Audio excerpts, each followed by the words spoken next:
এইটো এটা অতি উদ্বেগজনক বিষয় যিহেতু সাংবাদিকে কৰ্তব্যৰত অৱস্থাত সাংবাদিক এজনে যেতিয়া বাতৰি সংগ্ৰহ কৰিবলৈ যায়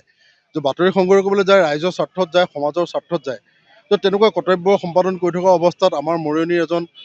আমাৰ সতীৰ্থ সাংবাদিকক কালি আৰক্ষীয়ে প্ৰহাৰ কৰিছে আৰু মানে ইয়াতে এটা উদ্বেগজনক বিষয়টো হ'ল কি তেওঁ কৈছে যে আৰক্ষীয়ে তেওঁলোকৰ লগত থকা আৰক্ষীয়েও কৈছে এয়া মিডিয়াৰ মানুহ হয় তাৰপিছতো কিন্তু সেই বেটেলিয়নৰ জোৱানজনে তেওঁক নিৰ্মমভাৱে প্ৰহাৰ কৰিছে তেওঁৰ মোবাইলটো পৰি গৈছে এইটো এটা যথেষ্ট উদ্বেগজনক বিষয় যে সাংবাদিকৰ ওপৰত যিটো নিগ্ৰহ যিটো মানে বৃদ্ধি পাইছে ৰাজ্যত এইটো কেতিয়াও গ্ৰহণযোগ্য হ'ব নোৱাৰে ইতিমধ্যে যোৱাকালি আমি ইয়াৰ বিচাৰকৰ দাবীত আমি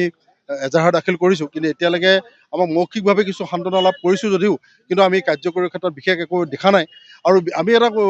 কথা মন কৰিছোঁ যে বিগত যিজন DGP আছিলে আৰক্ষী সঞ্চালক প্ৰধান GP সিং তেখেত যোৱাৰ পিছত বৰ্তমান অসমত যেন আৰক্ষী এটা নিয়ন্ত্ৰণহীন হৈ পৰিছে অসমত এৰা আৰক্ষীয়ে মানে সৰ্বসাধাৰণ ৰাইজটো বাদেই দিয়ক ছিনিয়ৰ চিটিজেন হওক বা সাংবাদিকেই হওক বা অন্যান্য ক্ষেত্ৰত যিখিনি জড়িত কিছুমান মানুহক তেওঁলোকে মানুহ বুলি গণ্য নকৰে বিশেষকৈ যিসকল চেকিঙৰ নামত যিসকল জোৱান থাকে যিসকল আৰক্ষী বিষয়া থাকে সেইসকলে তেওঁলোকে অলপ ওলাই হ'ব লাগে তেওঁলোকে ভালকৈ কথা বতৰা পাতিব লাগে ভদ্ৰভাৱে কথা কিছুমান ক'ব লাগে কিন্তু তেওঁলোকে নকয় অতি ৰাপ ব্যৱহাৰ কৰে তেওঁলোকে নাচায় যে এইজন মানুহ কোন হয় বা কি হয় এতিয়া কথা হ'ল কি যদি সাংবাদিকে আইন উলংঘা কৰিছে সাংবাদিকৰ আইনৰ উৰ্ধত কেতিয়াও হ'ব নোৱাৰে সাংবাদিকৰ ওপৰতো বিহিত ব্যৱস্থা লওক কিন্তু কৰ্তব্যৰত অৱস্থাত এজন সাংবাদিকক প্ৰহাৰ কৰিব আউট ড্ৰেছত আৰু তাকো আউট ড্ৰেছত থাকি এইটো কেতিয়াও অসামৰিক পোছাকত থকা এজন আৰক্ষীয়ে তেওঁক প্ৰহাৰ কৰি এইটো কেতিয়াও গ্ৰহণযোগ্য হ'ব নোৱাৰে আমি ইতিমধ্যে এটা সময়সীমা বান্ধি দিছিলোঁ এতিয়া কিছু সময় আগতে আমি আমাৰ সতীৰ্থসকল আমি গৈ আৰক্ষী বিষয়াৰ লগত আমি আলোচনা কৰিছিলোঁ তেওঁ আমাক কিছু সময় অপেক্ষা কৰিবলৈ অনুৰোধ জনাইছিলে সেই যাৰ পৰিপ্ৰেক্ষিতত আমি এতিয়ালৈকে কোনো ধৰণৰ প্ৰতিবাদী কাৰ্যসূচী গ্ৰহণ কৰা নাই যদিহে আমি সন্তোষজনক কিবা ব্যৱস্থাটো গ্ৰহণ নকৰে তেতিয়া কিন্তু আমি মৰিয়নিৰ সমূহ আমি সাংবাদিক সতীৰ্থ বন্ধুসকলে আমি এই প্ৰতিবাদ গ্ৰহণ কৰাৰ লগতে আপকোৰ যোৰহাট জিলা সমিতিয়ে এই কাৰ্যসূচী আমি গ্ৰহণ কৰিম আৰু ইয়াত আমাৰ ইতিমধ্যে আমাৰ দল সংগঠন তেওঁলোকে আমাক পূৰ্ণ সমৰ্থন আগবঢ়াইছে আমি আশা কৰিছোঁ যে চৰকাৰে প্ৰশাসনে যোৰহাট জিলা আৰক্ষীয়ে এই বিষয়টো গুৰুত্ব সহকাৰে লৈ দোষী জোৱানকেইজনৰ ওপৰত বিহিত ব্যৱস্থা গ্ৰহণ কৰিব হয় যোৱাকালি যি ঘটনা ঘটিলে তাৰ বাবে অসম পুলিচে যি ঘটনা ঘটিছে তাৰ বাবে আমি তাক অসম পুলিচক গৰিহণা দিছোঁ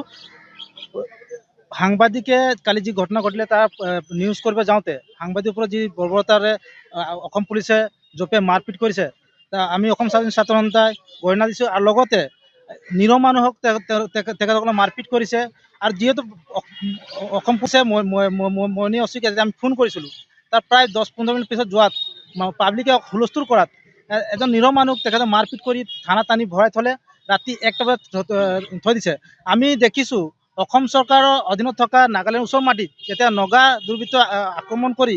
অসমৰ মাটি কাঢ়ি নহয় তেতিয়া অসম পুলিচ গৈ তাৰ আঁঠু কাঢ়ি মাফি মাগিবলগীয়া হয় কিন্তু এটা নিৰহ মানুহে তেওঁলোকে মাৰিব পাৰে অসমৰ মাটি কাঢ়ি আহিব নোৱাৰে এইটো আমি তেখেতসকলক সকীয়াই দিছোঁ যে পুনৰবাৰ তেনেধৰণৰ ঘটনা যাতে সংঘটিত নকৰে আমাৰ যি হয় মই নিশ্চয় ওচৰত আছিলোঁ সাংবাদিক কোনো ধৰণৰ ভুল নহয় একচুৱেলি প্ৰশাসনৰ নিজৰ ভুলটো ঢাকিবৰ কাৰণে তেখেতসকলে সাংবাদিকজন প্ৰহাৰ কৰিবলৈ আমি জানিব পাৰিছোঁ যিহেতু তেখেতসকলে নিৰহ মানুহক মাৰপিট কৰিছিলে আৰু সেইটো তেখেতে ভিডিঅ' কৰি আছিলে তেখেতক মাৰপিট কৰিছিলে তেখেতে নিশ্চয় ড্ৰাইভাৰজনে অলৰেডি কৈছে যে এজন সাংবাদিক হয় আৰু তেখেতে আৰু অসম পুলিচৰ এজন ড্ৰেছত নথকা ব্যক্তিও তেখেতক পিটিছে বুলি আমি তাৰ চকুৰে দেখিছোঁ পোনপ্ৰথমে আচলতে আমি এই ঘটনাটোক তীব্ৰ ভাষাৰে গৰিহণা দিছোঁ নিন্দা জনাইছোঁ আচলতে মৰিয়নিৰ যি সপোন ৰহমান শইকীয়া DY365ৰ যিজন সাংবাদিকতা তেওঁক আচলতে যিদৰে প্ৰহাৰ কৰিছে এটা গুণ্ডা টাইপত আহি আৰক্ষী আচলতে যিজন জোৱান আচলতে যিদৰে আহি তেওঁক মানে ঠেলাই হেঁচা কৰি লগতে আমি দেখিবলৈ পাইছোঁ যে কেমেৰাটো যিদৰে চোঁচা মাৰি আহিছে এইটোৱে আচলতে প্ৰমাণ আচলতে কনিষ্টবলজনে যিজনে চোঁচা মাৰি আহি পিনি আচলতে যে সপোন ৰহমান শইকীয়াৰ যিজন কেমেৰাটো মোবাইলটো টানি নিছে মোবাইলটো টানি নি যেতিয়া বুটলিবলৈ লৈছে তেতিয়া বেলেগ এজনে চিভিল ড্ৰেছত আহি যিদৰে প্ৰহাৰ কৰিছে আচলতে গুণ্ডা পুহি ৰাখিছে নি তেওঁলোকে আমি এটা কথা যোৰহাট প্ৰশাসনৰ লগতে আৰু আমি জিলা পৰ্যায়ৰ যিসকল বিষয়া তেওঁলোকে সুধিব বিচাৰিছোঁ আচলতে গুণ্ডা প্ৰকৃতি আপোনাৰ মানুহে পুহিছে যিসকল পুলিচ প্ৰশাসন আচলতে সাধাৰণ জনতাক নিৰাপত্তা দিবৰ বাবে ৰাখিছে আপোনালোকে তেওঁলোকে যদি নিৰাপত্তাহীনতাত ভুগিবলগীয়া হয় আচলতে কেনেকুৱা মানুহ আপোনালোকে ৰাখিছে গতিকে আমি সদৌ টাইমছ যোৰহাট জিলা সমিতিয়ে এটা আপুনি স্পষ্ট কৰি দিব বিচাৰিছোঁ অতি শীঘ্ৰে যিকেইজন